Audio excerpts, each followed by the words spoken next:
Why is Gen Z deserting the Republican Party, according to some?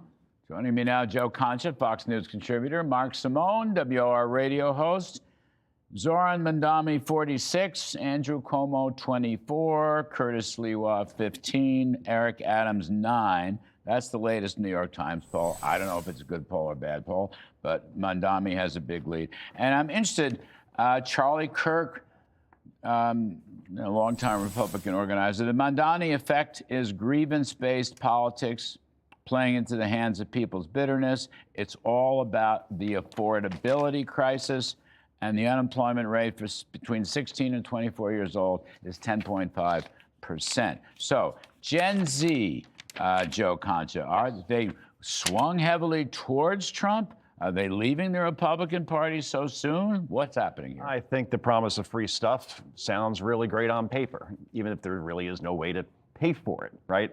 And what Democrats, particularly Mamdani, was good at, particularly in the primaries, was playing on people's emotions, talking about affordability. Of course, his solutions are basically to tax the wealthy, and then therefore quality of life will go up. But when you look at the last 12 years since de Blasio took office, taxes have only gone up and the quality of life has only gone down. There isn't a direct correlation. They don't care about that, though. They like the TikTok videos. They like the fact that, oh yeah, by the way, the very ages that you mentioned, most of them are still living at home with their parents. More and more kids are staying home until they're 30 years old or older. So if all this is happening, free stuff sounds pretty good, Larry.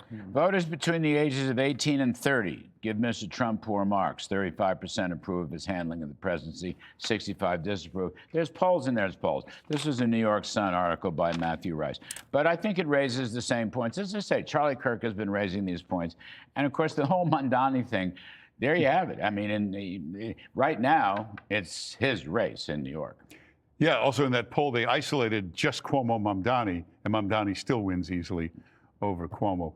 The frightening thing is the voters under 29, Democratic voters, the majority want a socialist. When you call them a socialist, they like it. There was a Cato Institute study in May, and it just came out with a Gallup poll beginning of this week. 68% of people under 29, Democrats, would like a socialist. So the answer is simple. We raised the voting age to 30. And I blame this whole problem. Democrats years ago seized control of the universities, turning them into indoctrination camps, and it's paid off for them because you've raised a whole generation of people that actually want to see a socialist. Now, Joe, the other side of this, though, Republicans, look, you can look at this a couple ways. All right.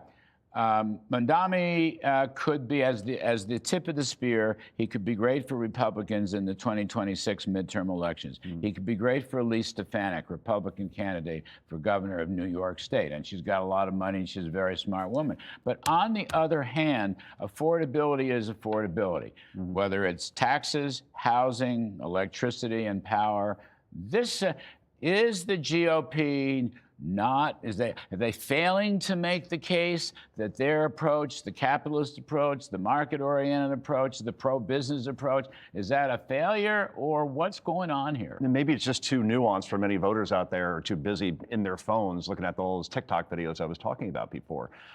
In the end, Republicans are better for the economy just based on the way they have run things. Look at Donald Trump compared to Joe Biden. So that should be the argument. And then also you could talk about quality of life, where Mamdani, just in an interview this week, said that he would abolish the New York City gang database. What upside is there to that exactly? And he's never really asked to explain it. So yeah, I think in the end, they'll make the argument in 2026, probably too soon right now. But Mamdani, if he actually is able to pass all the things that he wants to, that is a walking, talking ad for the GOP, both in New York State and across the country in the midterms. The GOP, though, Mark, you know, Mr. Trump, the cultural issues that he does so well with, including the border, including crime, law and order, doesn't seem to impact the Gen Z crowd, which is odd. Now, I don't know, maybe they don't value their own safety. I don't know what that's all about. The fact is, on the economy, I think Republicans have to make a stronger case. They've got to spend more time on it. That's what I would suggest. Yeah, they're not effective at reaching Gen Z because they're not big on the places Gen Z would be, which is not the newspapers, not the TV, but they haven't reached them there. Also, many of them live at home. They live with their parents.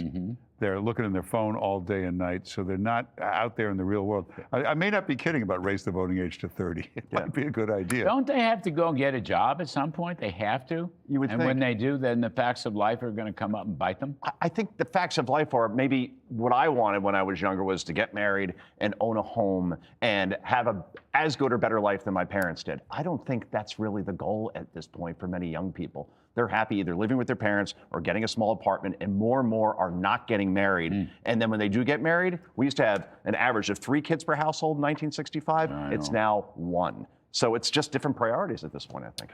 We got to get prices down. Prices down. That's very important. Well, when you screw up a city with socialism, that does bring prices down. Prices down. I don't know. The whole thing. Well, we survived de Blasio. We'll survive this too. Definitely. I'm not sure. Joe Concha and Mark Simone.